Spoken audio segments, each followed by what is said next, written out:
presidente Ortega no cesan. Cuando se han cumplido ya más de 100 días de protestas, el país parece abocado a una confrontación inevitable. ¿Cuál es el futuro de Nicaragua y cuál es el papel que jugará Daniel Ortega en este futuro? Presidente, bienvenido a Euronews. Usted ha sido todo para su pueblo, ha sido su libertador, ha sido su líder, es una figura histórica. Y ahora ese mismo pueblo le pide que se vaya. ¿Por qué? Bueno, primero, no es todo el pueblo, una parte de la población. Aquí hemos tenido una oposición todo el tiempo, o sea, que se ha manifestado claramente incluso en las elecciones.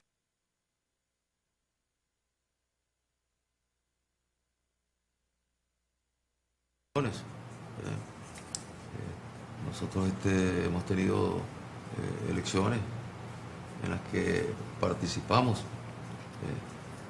y no alcanzábamos nosotros, la mayoría. La alcanzaba la mayoría las fuerzas de oposición que se unían y todas unidas, bueno, bajo la conducción, bajo el mandato de la política norteamericana. Una reciente encuesta asegura que el 79% de los nicaragüenses quieren que usted se vaya. Al menos existe una duda razonable de que el pueblo nicaragüense quiera que usted siga en el poder. Bueno, yo siento por otro lado que hay una buena parte de la población, no te puedo dar por ciento de encuestas. No conozco ninguna encuesta ahorita en Nicaragua seria. ¿No cree usted que hay un clamor en la calle que quizás usted no se sienta tentado de, por ejemplo, preguntarle al pueblo convocando unas elecciones? Las elecciones las tuvimos hace poco. Hace poco tuvimos las elecciones. Y lo que hemos tenido ahora es un intento de golpe de Estado. Eso es lo que hemos vivido, lo que ha sufrido el pueblo. Y quiero aclarar para la audiencia de Euronews, porque yo leo ahí los titulares en Euronews sobre Nicaragua, que dicen a 100 días o 90 días o 100 días, 300 muertos ya dicen. No. Lo dice el Centro Nicaragüense de Derechos Humanos, 300 muertos, otras organizaciones dicen 450, no es... Son cifras que no son ciertas. Las cifras reales de estos enfrentamientos que se han venido desarrollando, se desarrollaron del 19 de abril, ya fue el enfrentamiento violento, no armado, entre la oposición y el gobierno, y la policía, y la población sandinista. Da como resultado 195.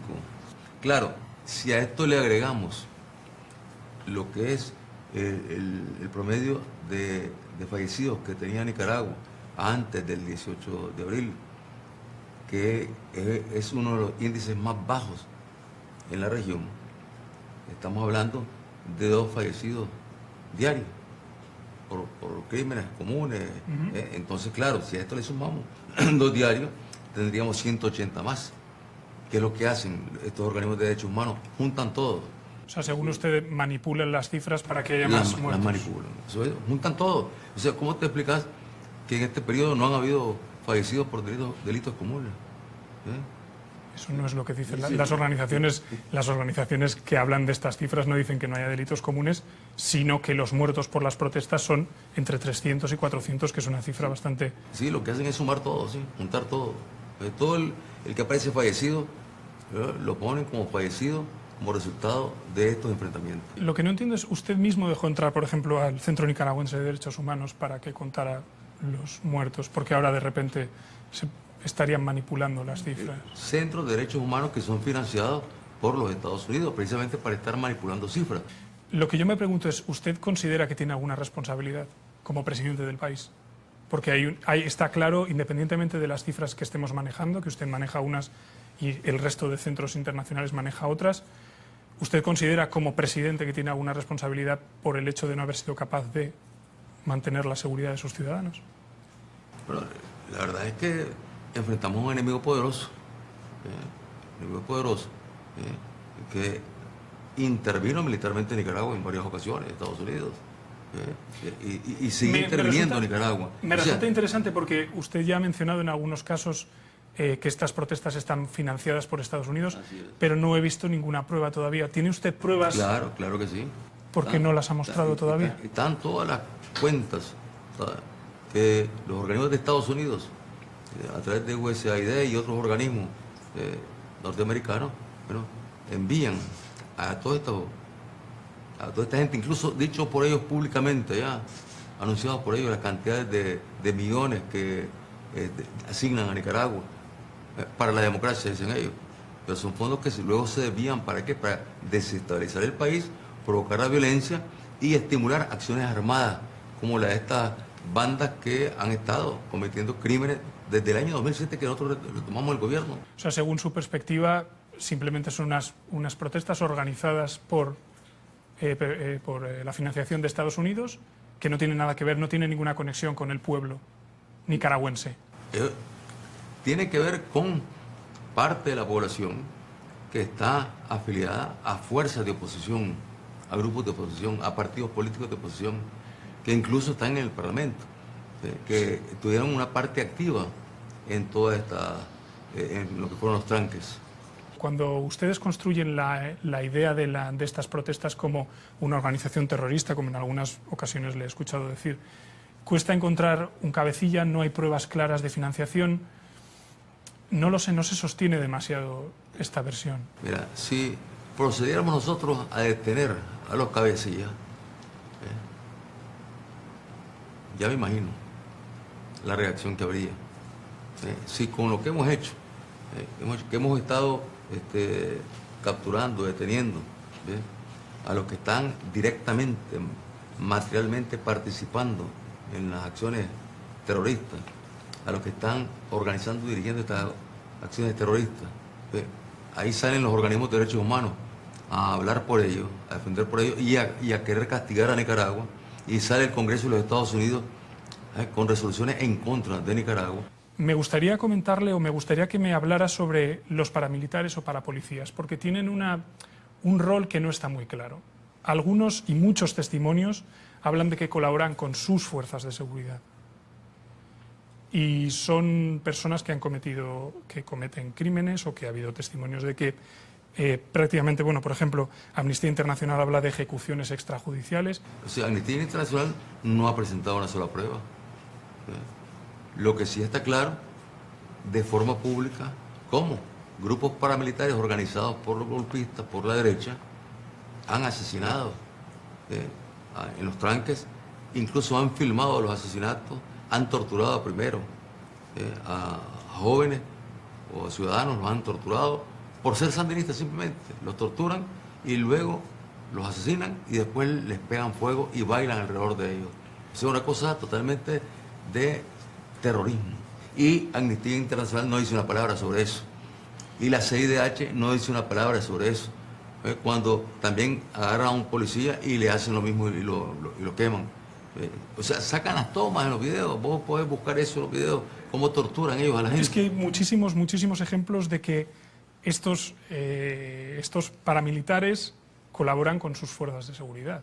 Es que hay la BBC fue a una localidad nicaragüense y habló con estos paramilitares y decían que colaboraban con la policía sin ningún tipo de vergüenza, con lo cual... No. Aquí tenemos lo que se llama la policía voluntaria. Pero estos eran personas enmascaradas, no eran policías voluntarios, porque los policías voluntarios no van enmascarados, imagino. El policía voluntario en operaciones especiales y la misma policía en operaciones especiales va enmascarada, en tiempo normal. Incluso hay países, aquí mismo en América Latina, donde hasta los jueces tienen que ir enmascarados para que luego no los asesinen. O sea, estas personas que se definían ellos mismos como parapolicías simplemente igual eran policías voluntarios, eso es lo que quiere decir. Así es, son policías voluntarios. Si usted se volviera a sentar otra vez en una mesa de diálogo, habría la posibilidad, ¿cuáles son sus líneas rojas? Por ejemplo, marcharse del poder es algo que usted no podría aceptar en ningún caso, convocar elecciones es algo que no podría aceptar en ningún caso. ¿Cuáles son sus líneas rojas para dialogar con la oposición? Bueno, primero, consolidar la paz. Hay que consolidar la paz. Tenemos el compromiso de hacer justicia también. Si se consolidara la paz, ¿usted estaría dispuesto a convocar elecciones? Ese es aquí tenemos normas constitucionales que establecen periodos electorales. nuestro periodo electoral culmina en el año 2021, que es cuando se realizan nuevamente elecciones en Nicaragua. En los procesos para la paz en que yo he participado, aquí en Centroamérica, por ejemplo, cuando estaba la guerra en El Salvador, en Guatemala, en Nicaragua, nunca se planteó que había que adelantar elecciones. Perdone que le repregunte, pero es que me gustaría una respuesta. ¿Usted no se plantea en ningún caso, en ningún momento del diálogo, su renuncia o adelantar elecciones? Porque adelantar elecciones también es constitucional. En Centroamérica no se ha dado esto. En Colombia, cada era un proceso de paz, nunca se planteó adelantar elecciones. Y con toda la sangre que había corrido en Centroamérica, nunca se planteó adelantar elecciones. O sea, que usted no se lo plantea. No lo plantea. Me lo han planteado, eso sí. Claro, eso la oposición lo ha planteado, me lo han dicho. Incluso me han dicho que tengo que irme ya. Lo vienen gritando desde el 19 de abril. Usted no se lo plantea en ningún caso. No me lo planteo. Yo creo que por el bien del país, por la estabilidad del país, para el largo plazo, sería un precedente gravísimo. Porque mañana viene otro gobierno y entonces, bueno, va la oposición y el frente estaría en su derecho también de ir a hacer tranque, ir a hacer todo lo que han hecho ahora y pedir que se vaya el gobierno al día siguiente. Entonces estaríamos sentando un precedente peligroso, que basta ir a hacer una oposición violenta, ir a trancar el país y entonces se logra derribar un gobierno. O sea, sería un país metido en la anarquía y en el caos. O sea, ¿es usted o la anarquía? ¿Cómo? ¿Es usted o la anarquía? Eso es lo que me está planteando. Porque... Sí, o sea, seguir ese camino es abrir las puertas a la anarquía en Nicaragua, es lo que yo digo. Y eso no conviene al país. Al país lo que le conviene es consolidar la paz, la estabilidad, que eso trae también seguridad, que es el otro tema importante para la región. Nicaragua es el punto de contención de la línea del narcotráfico y del crimen organizado. Una ruptura de Nicaragua, sencillamente, bueno, estaría tomado por el narcotráfico y el crimen organizado toda la región. En 2017 usted ganó su tercer mandato y tanto su mujer como algunos de sus hijos empezaron a desempeñar cargos importantes. ¿Por qué su familia y su gobierno están tan entrelazados? Primero, la única que ha ocupado un cargo importante es la compañera como militante sandinista. Yo la conocí como militante sandinista. Yo no la conocí en el campo personal. Entonces, yo la encontré a ella en el Frente Sandinista. Y como militante sandinista, pues tiene derecho a optar a un cargo. Primera vez que ella ocupa un cargo.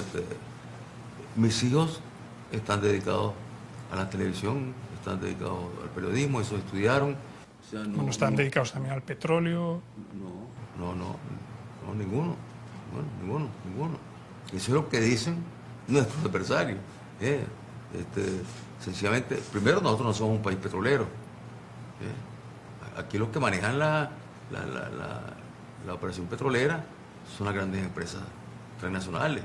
Y luego lo que ha habido es una cooperación de Venezuela en el campo del petróleo que no tiene nada que ver con lo que es una operación mercantil.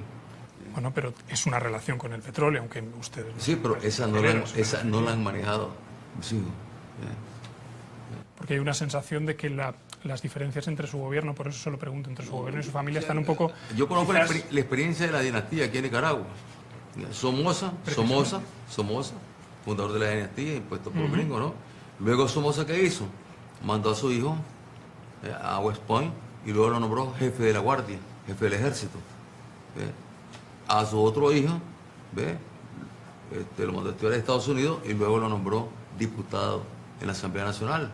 Presidente, yo entiendo que Somoza creó una dinastía, pero estamos hablando de Nicaragua en 2018. Estamos hablando de Nicaragua. Y lo que le pregunto es sobre el malestar que existe en la población, y esto no me lo puede negar. No hay país del mundo donde una parte de la población no tenga malestar. Sí, pero malestar porque haya muchos miembros de su familia dentro del gobierno manejando cuestiones importantes, no son tantos los gobiernos. Que eso es falso, es falso. ¿No cree que es un problema que haya tanta conexión entre diferentes estamentos del Estado, su familia y su gobierno? A eso me refería. No que sean altos cargos del... No, pues es que simplemente ellos están en canales de televisión. O sea, ¿qué delito es? No tienen derecho a trabajar en televisión, no tienen derecho a hacer el periodismo. Que porque hacen un periodismo a favor del, identificado con los esfuerzos que hacemos nosotros por la paz, por el progreso, por el bienestar, eso es malo, eso es malo. Otro de los motivos de malestar que se ha podido escuchar, por lo menos, por supuesto, en las personas que se oponen a usted, es que desde 2011 especialmente usted está realizando esfuerzos para perpetuarse en el poder. Por ejemplo, con la interpretación de la decisión con la decisión del Tribunal Constitucional de que usted se pudiera presentar de nuevo. ¿No entiende tampoco este malestar? Primero, aquí en Nicaragua, partimos del principio de una constitución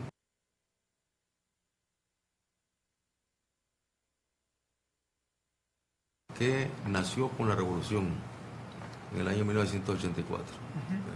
Nosotros llegamos en el 79 y se decía que nunca íbamos a dar el gobierno. Fuimos a elecciones en el 84, ganamos las elecciones. Fuimos a elecciones en el 90, no ganamos las elecciones. Y entregamos el gobierno. Es decir, se dio la primera transición pacífica en la historia de Nicaragua, de una fuerza política a otra, porque a lo largo de la historia de Nicaragua esto ha sido de guerra. Momentos en el que tenés una fuerza de oposición, o dos fuerzas de oposición, una decidiendo que es la que está mandando en Nicaragua, gobernando desde una ciudad, León, y la otra gobernando desde Granada. Sí, precisamente. Entonces, ¿por qué intentar presentarse otra vez cuando en su Constitución estaba, por lo menos según la Asamblea, estaba claro que usted no se podía presentar de nuevo? En la Constitución del 84 estaba abierta la reelección, estaba abierta, no estaba impedida la reelección. Pero en el año 2011... Entonces, en el año 2011, lo que hice fue simplemente utilicé el recurso que había utilizado el presidente Óscar Arias para reelegirse en Costa Rica. Bueno, el presidente Óscar Arias es un presidente calificado como un presidente de los más demócratas de América Latina. Bueno, si tuviera a Óscar Arias delante se lo preguntaría igual. Entonces, a eso me refiero. El presidente Óscar Arias utilizó ese recurso para poder reelegirse en Costa Rica y se reeligió. El presidente Álvaro Uribe de Colombia también utilizó ese recurso y logró reelegirse. Entonces dije yo...